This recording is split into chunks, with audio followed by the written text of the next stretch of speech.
একদম নিমক হারামি করছে বাংলার মুখ্যমন্ত্রী মমতা ব্যানার্জি। আগামী দিনে এই মুসলমান সমাজ বলবে মমতা ব্যানার্জিকে ফি নারা জাহান্নামা খালেদিনে ফিহা, দেখবেন মিলে নেবেন আমার কথা।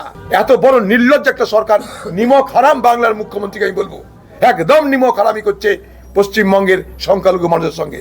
এটা একটা ভয়ঙ্কর বদমাইশি করছে এখানকার বিএলআরওরা। মসজিদের জমির মালিক মসজিদ কর্তৃপক্ষ থাকবে না, সরকারের হাতে চলে যাবে। হঠাৎ করে 27 নভেম্বর নোটিশ করে দিল, এটা নিয়ে কি বলবেন? এটা বাংলার সংখ্যালঘু মানুষের সঙ্গে গাদ্দারি, বিশ্বাসঘাতকতা, নিমক হারামি করেছে। কারণ এমন কিছু নয় যে আইনটা 5 ডিসেম্বরের মধ্যে আমাকে সব একবারে সম্পত্তি সমস্ত রেজিস্ট্রেশন করে নথিভুক্ত করে, আবার সেটা নথিভুক্ত এমনি হলে হবে না, ডিজিটালাইজড অর্থাৎ কম্পিউটারাইজ সমস্ত নথিভুক্ত করতে হবে। কেন? আজকে আমাকে দিল্লির একটা সাংবাদিক এসে জিজ্ঞেস করছিল যে আপনি কেন বিরোধিতা করছেন। আমি বললাম যে 5-6 ডিসেম্বর ভারতবর্ষে বাবরি মসজিদকে ধ্বংস করা হয়েছিল। এই বাবরি মসজিদ ধ্বংসের ক্ষত কিন্তু আজও আছে, যে যাই বলি না কেন আমরা। ঠিক তার আগের দিন 5 ডিসেম্বর আরেকটা ক্ষত সৃষ্টি করার কী কারণ থাকতে পারে? যখন তাদেরকে বলা হয়েছে তোমাদের যত ধর্মীয় সম্পত্তি আছে, এই সম্পত্তি কোনো ব্যক্তি সম্পত্তি নয়, একদম খোদা তাআলার সম্পত্তি। এটা মুসলমান ধর্মে কোনো ব্যক্তি সম্পত্তি হয় না, ওয়াকফে সমস্ত সম্পত্তির মালিক হয় আল্লাহ তাআলা নিজে। তো সেইটা তাদের ধর্মীয়, সাংস্কৃতিক, আধ্যাত্মিক বিশ্বাসের এবং তাদের একটা আস্থার বিষয়। সেইখানটায় সমস্ত সম্পত্তি একবারে 5 ডিসেম্বরের মধ্যে সব জমা করতে হবে, নাহলে কি হয়ে যাবে? আকাশ ভেঙে পড়বে। মমতা ব্যানার্জির হিম্মত হলো এটুকু বলার, এখন না দেখা যাবে পরে হবে। আপনি তো বলেছিলেন যে করতে দেব না, তখন আমি বলেছিলাম, সেই টিভি আপনারা দেখুন, সেই সময় দেখুন, সেদিন আমি বলেছিলাম যে মমতা ব্যানার্জি মিথ্যা কথা বলছে, সব করবে, এ সব করবে, এখন ঢপের মিথ্যা কথা বলছে। সেই আমার বক্তব্য আজও লিপিবদ্ধ আছে, আপনাদের মিডিয়াতে দেখে নিতে পারেন। তো আমার বক্তব্য হলো এইটাই যে 5 ডিসেম্বরের মধ্যে এই পশ্চিমবঙ্গের 1,48,253টা ওয়াকফ সম্পত্তি, যেটা কি নথিভুক্ত হবে, তারপরেও তো অনেক ওয়াকফ সম্পত্তি হয়েছে। 1,48,253টা ওয়াকফ সম্পত্তি আমি 2006-7 সালের হিসাব দিচ্ছি। 2006-7 সাল, এত বছরে আরও অনেক ধর্মপ্রাণ মুসলমান আরও অনেক সম্পত্তি দান করেছে ওয়াকফের নামে। তো সেগুলো যদি ধরা হয় তাহলে কত হবে? সেই সংখ্যাটাই পশ্চিমবঙ্গ সরকার আমাদেরকে জানায়নি। আমরা জানতে চাইছি পশ্চিমবঙ্গে ওয়াকফ সম্পত্তি কত এবং তা কোথায়, সেটা কি কি সম্পত্তি, তার শ্বেতপত্র প্রকাশ করা হোক। কারণ আমি জানি কলকাতার টালিগঞ্জ ক্লাব, যার মূল্য কয়েক হাজার কোটি টাকা, কলকাতার লয়াল গল্ফ ক্লাব, যার মূল্য কয়েক হাজার কোটি টাকা, সেগুলো সমস্ত ওয়াকফ সম্পত্তি 1,000, 2,000, 5,000, 10,000 টাকায় সেগুলো ভাড়া দেওয়া হয়েছে, যেখান থেকে হাজার হাজার কোটি টাকা রোজগার হয়। তো আমার বক্তব্য একটাই যে কমসে কম পশ্চিমবঙ্গের সরকার এটা তো বলতে পারতো যে এখন এগুলো হবে না, ওয়াকফ সম্পত্তি আমরা দেখে নিই সেগুলোকে নথিভুক্ত করা যায় কি না, তারপর সময় বাড়িয়ে আমরা করার চেষ্টা করব। এটুকুও বলতে পারতো, এটুকুও বলতে পারতো। বাতেলা মেরেছিল আমি এখানে করতে দেব না, কিন্তু তাকে হাতে হাত মিলাতে হচ্ছে মোদির সঙ্গে। আজকে সে বলছে কেন্দ্রের সঙ্গে আমি বিরোধিতা করতে চাই না, সমঝোতা করে আমি চলতে চাই। সেই জায়গায় দাঁড়িয়ে এই বিরাট অংশের মানুষের যে ধর্মীয় যে একটা আবেগ, সে আবেগকে মর্যাদা দিতে আমি নিজে চিঠি করেছি। আমি তো কোনো এমপি এমএলএ নয়, আমি চিঠি করেছি ভারতবর্ষের মাইনরিটি মিনিস্টার কিরণ রিজিজুকে যে তোমরা এই বিষয়টা বুঝতে চেষ্টা করো এবং এই সময়টাকে তোমরা বাড়াও। যতদিন পর্যন্ত একটাও ওয়াকফ সম্পত্তি অনথিভুক্ত হয়ে থাকবে ততদিন পর্যন্ত সেটাকে তোমরা আইনি বলবৎ করো। গায়ের জোরে হড়বড় করে এটা করতে যেও না, এটা বড় ধর্মীয় আঘাত আসবে। আমি গতকাল চিঠি করেছি কিরণ রিজিজুকে। ওই পশ্চিমবঙ্গের মুখ্যমন্ত্রী কী করছে? সে বলছে কেন্দ্রের সঙ্গে আমি সুসম্পর্ক রেখে চলতে চাই। আরে তুই সুসম্পর্ক রাখবি কী রাখবি সেটা তোর ব্যাপার, কিন্তু তার জন্যে এতগুলো মানুষের ধর্মীয় ভাবাবেগকে তুমি আঘাত দিতে পারো না। 8 দিনে 46টা নথি করতে হয়েছে ডিজিটালে, সে নথি কি জোগাড় করতে পারবে না? পারবে না তো। আরও বড় কথা কি জানেন, আরেকটা চালাকি আপনাদের বলে দিই, এই যে বিএলআরওরা এরা আরেকটা বদমাইশি করছে। এই যে মনে করুন ওয়াকফ সম্পত্তি ডিজিটালাইজ করার আগে নথিভুক্ত করতে হবে, তো রেজিস্ট্রেশন করতে হবে। সেই রেজিস্ট্রেশনটা করছে 1 নম্বর খাতে। 1 নম্বর খাতে কিছু জমি রেজিস্ট্রেশন হওয়া মানে সেটা কিন্তু সরকারি জমি হয়ে যায়, সেটা ভেস্টেড ল্যান্ড হয়ে যায়, সেটা আর ধর্মীয় সমাজে থাকবে না। মনে করুন মাদ্রাসার জমির মালিক মাদ্রাসা থাকবে না। মনে করুন মসজিদ মসজিদের জমির মালিক মসজিদ কর্তৃপক্ষ থাকবে না, সরকারের হাতে চলে যাবে। কবরস্থানের জমির মালিক সরকারের হাতে চলে যাবে, সমাজের হাতে থাকবে না। সমাজের হাত থেকে সরকারের হাতে চলে যাচ্ছে। আগামী দিন যদি সরকার মনে করে বলতে পারে ভাই এই জায়গাটা আমার লাগবে, মুসলমান সমাজে কিছু বলার থাকবে না। এটা একটা ভয়ঙ্কর বদমাইশি করছে এখানকার বিএলআরওরা, যাদের নেতৃত্বে বাংলায় জমি লুট হচ্ছে। জমি লুট হচ্ছে, যে বেলডাঙ্গাতে ওয়াকফ সম্পত্তি লুট হয়ে যাচ্ছে, লালবাগে লুট হয়ে যাচ্ছে। আছেন কোথায় আপনারা? পশ্চিমবঙ্গে হাজার হাজার কোটি টাকা ওয়াকফ সম্পত্তি লুট হয়েছে এই তৃণমূলের আমলে।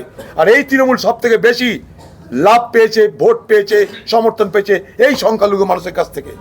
এত বড় নির্লজ্জ একটা সরকার, নিমক হারাম বাংলার মুখ্যমন্ত্রীকে আমি বলবো, একদম নিমক হারামি করছে পশ্চিমবঙ্গের সংখ্যালঘু মানুষের সঙ্গে। আমি তাকে বলছি আপনি আসুন বিতর্কে দেখি। সব সময় বদমাশি করেছেন আপনি, চালাকি করেছেন। এখনই হয়তো আসে এখানকার সার্কিট হাউসে, কটা মুসলিম সমাজের মাথাকে ডাকবে, ডেকে ভুড়ুং ভাড়ুং বুঝাবে, ইমাম ভাতা বাড়িয়ে দিব, চুপ করে থাকো, লক্ষ্মীর ভাণ্ডার বাড়িয়েও চুপ করে থাকো, ব্যাস হয়ে যাবে, ভোট শেষ, গল্প শেষ। কিন্তু মুসলিম সমাজের এই শতাব্দী প্রাচীন সম্পত্তি, মনে করুন আমার বাবা ঠাকুরদা তারা সম্পত্তি দিয়ে গেছে, তাদের প্রতি তো অমর্যাদা করা হচ্ছে। এটা কি হচ্ছে? এটা সরকারের উচিত ছিল কি নিজে হাতে সমস্ত জমি সমাজের নামে রেজিস্ট্রেশন করা। এছাড়াও কি হবে, ওয়াকফ বোর্ডের মাথারা তারা কেউ অমুসলমান থাকবে এবার থেকে। কি করবেন আপনি? সমাজের আর কোনো জাত থাকবে? সমাজের সক্রিয়তা থাকবে? অথচ ভারতবর্ষের সংবিধান বলছে প্রত্যেকটা ধর্মের অধিকার আছে তার ধর্মীয় এবং সাংস্কৃতিক রীতিনীতি বজায় রেখে চলার। তার মর্যাদা কে দিচ্ছে? বিজেপি যা করছে আপনিও তাই করছেন। এটাকে আশা করেছিলাম আমরা যে বাংলার মুখ্যমন্ত্রী বিজেপির সঙ্গে তাল মিলিয়ে চলবে। বলছি যে সমস্ত কবরস্থানগুলো মানে সরকারের টাকায় বাউন্ডারি হয়েছে সেগুলো 1 নম্বর খতিয়ানে চলে যাচ্ছে, খুব ভয়ঙ্কর কাজ হচ্ছে। আমি এটাতে প্রতিবাদ করছি, ঠিক এই জায়গাটাতে আমার প্রতিবাদ। এমনকি এটা মানে কি দারুণ অন্যায় হচ্ছে, মানে ইমাম ভাতা নেয়, এটা দারুণ অন্যায় হচ্ছে। এটার থেকে বড় অন্যায় কিছু হতে পারে না। জমি দপ্তর রাজ্য সরকারের হাতে, মাথায় রাখবেন, ভূমি দপ্তর রাজ্য সরকারের হাতে। এই যে আজকে কবরস্থান আপনার আমার ঠাকুর দাদারা বাবারা দিয়ে গেছে পূর্বপুরুষেরা, তাদের এটা ধর্মীয় একটা স্থান। এইটা যদি চলে যায় সরকারের হাতে, কালকে সেই সরকারের যে বিএলআরও ডিএলআরও দেখছেন এসব জমি মাফিয়াদের সব হাতে চলে যাবে। পশ্চিমবঙ্গ সরকার নিয়ে না মানে সব লুটেরাদের হাতে চলে যাবে। আমি কিন্তু একদম এটা কোনো উত্তেজনা ছড়ানোর জন্য এ কথা বলছি না। এ কথা বলছি আমি সমাজের নিজের অস্তিত্ব, তার সক্রিয়তা, তার নিজস্বতা, তার ধর্মীয় সাংস্কৃতিক স্বাধীনতাকে রক্ষা করার জন্য আমি কথাটা বলছি। আজকেও আমি প্রতিবাদ করেছি এটার। 1 নম্বর খতিয়ানে কোন বদমাইশি করছে এটা? কেন এখানকার বিএলআররা ঘিরে ধরুন, এখানকার বিএলআরদের, এখানকার কংগ্রেস এখানকার বিএলআরদের ঘিরে ধরুক, একবারে ঘিরে রাখুন। চরম অন্যায় হচ্ছে এটা, কিন্তু আমি বলে রাখলাম। মুসলমান সমাজের সঙ্গে দারুণ বিশ্বাসঘাতকতা হচ্ছে, একদম নিমক হারামি করছে বাংলার মুখ্যমন্ত্রী মমতা ব্যানার্জি। আগামী দিনে এই মুসলমান সমাজ বলবে মমতা ব্যানার্জিকে ফি নারা জাহান্নামা খালেদিনে ফিহা, দেখবেন মিলে নেবেন আমার কথা। খুব অন্যায় হচ্ছে এটা, খুব অন্যায় হচ্ছে। কবরস্থানের পাশাপাশি আমরা মসজিদও দেখছি 1 নম্বর খতিয়ানে চলে। আমি তো এইটাই সকাল থেকে বলছি, আমি সকাল থেকে একই কথা বলছি, এখনো বললাম 1 নম্বর খতিয়ানে যা মানে মসজিদ, কবরস্থান, দরগা, ঈদগাহ সব কিছুর উপরে সমাজের অধিকার কেড়ে নেওয়া। বাংলা কথা শুনেলেন। মুখ্যমন্ত্রী মুর্শিদাবাদ ধর্মীয় ভাবে, সাংস্কৃতিক ভাবে মুসলমান জাতিকে এই বাংলায় পরাধীন করে দেওয়া। আর কিছু বলবো? মুখ্যমন্ত্রী নতুন করে পরাধীন করছি। একবার ব্রিটিশ পরাধীন করেছিল এই ওয়াকফ সম্পত্তির নামে। সেই ওয়াকফ সম্পত্তিকে ঠিক করতে যুগ যুগ কেটে গেছে। শেষে কংগ্রেসের আমলে, মনমোহন সিং এর আমলে আইন তৈরি করেছিলাম আমরা, এই ওয়াকফ আইন, যাতে এই মুসলমান সমাজের এই সম্পত্তিকে যাতে কেউ কিছু করতে না পারে ভবিষ্যতে, সেটাকে রক্ষা করার জন্য। বিজেপি সেইটাকে আবার ভেঙে দিয়ে ওয়াকফ সম্পত্তি সরকার হাতে নেওয়ার চেষ্টা করছে। ঠিক সেই জায়গাটা দাঁড়িয়ে বাংলার মুখ্যমন্ত্রী তারা বিজেপিকে সহযোগিতা করছে, এটা আমি কিছুতে মেনে নিতে পারছি না। খুব অন্যায় হচ্ছে এটা। নতুন করে মুসলমান সমাজকে ধর্মীয়ভাবে, সাংস্কৃতিকভাবে আবার পরাধীন করে দেওয়া হচ্ছে এই বাংলায়। এত বড় কথা বললাম, এবং আমি যখন বলছি দায়িত্ব নিয়ে, হিম্মত নিয়ে, তথ্য নিয়ে একথা বলছি। চ্যালেঞ্জ থাকলো তৃণমূলকে। ওয়াকফ যে বিল কেন্দ্রীয় সরকার পাস করেছে এবং সেই সঙ্গে আমাদের রাজ্য সরকার সেই আইনকে মান্যতা দিয়ে আগামী 5ই ডিসেম্বরের মধ্যে যত সম্পত্তি আছে এই ওয়াকফের আওতার মধ্যে, মন্দির, মসজিদ, আপনার ঈদগাহ, কবরস্থান, সব রেজিস্ট্রেশন করার জন্যে বিএলআরকে বলে দিয়েছে এবং বিএলআর সব জায়গায় সেভাবে খবর দিয়ে সেই নথিভুক্ত হচ্ছে 5ই ডিসেম্বর পর্যন্ত। এই এত বড় একটা যে কাজ, কয়েকশো হাজার বিঘে সম্পত্তি এখানে, তো এই টাইমের মধ্যে কোনো দিন এই সম্পত্তি নথিভুক্ত করা যায় না? গেছে একটা দীর্ঘ টাইম, আমাদের নেতা অধীর চৌধুরী একটা দীর্ঘ টাইম দেওয়ার জন্যে উনি কেন্দ্র সরকারকে অলরেডি চিঠি করেছেন আর কি। তারই প্রতিবাদে আজকে আমরা বেলডাঙ্গা ব্লক 1-এর পক্ষ থেকে একটা প্রতিবাদ মিছিল করলাম এবং সেই মিছিলে আমাদের নেতা, আমাদের অধীর রঞ্জন চৌধুরী, সর্বভারতীয় নেতা, উনি সেই মিছিলের নেতৃত্ব দিয়েছেন এবং মিছিলের আমরা আজকে ভালো সফলতা পেয়েছেন, মানুষ সাড়া দিয়েছে।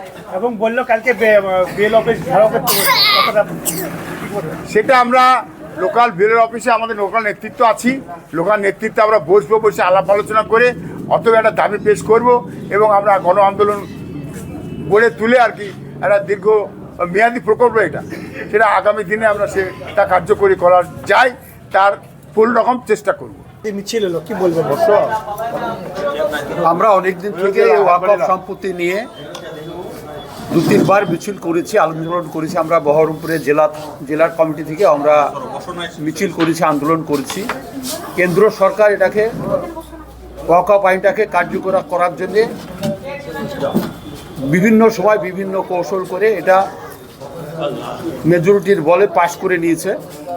কিন্তু আমরা লক্ষ্য করেছি পশ্চিম বাংলার মুখ্যমন্ত্রী মমতা ব্যানার্জি এটাকে কোনো রকমেই প্রতিবাদ করার জন্য কোনো কথা আমাদের নেত্রী বলেননি। কারণ আমরা দেখেছি কর্ণাটকের মুখ্যমন্ত্রী,